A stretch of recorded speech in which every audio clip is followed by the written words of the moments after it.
So in this video, you'll learn how to reset back to the default theme in Telegram. So if you want to go back to the way it was before initially when you first installed Telegram, so reverting back to the default text, default wallpaper, all sorts of things, this is what you need to do. Simply start by opening the Telegram app, and then you want to navigate to the settings menu. In the settings menu, select chat settings.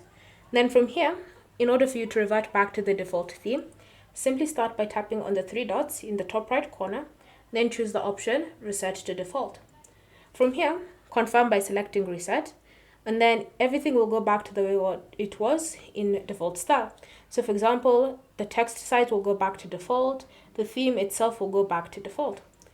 And so that's how you can change or revert back to the default theme in Telegram.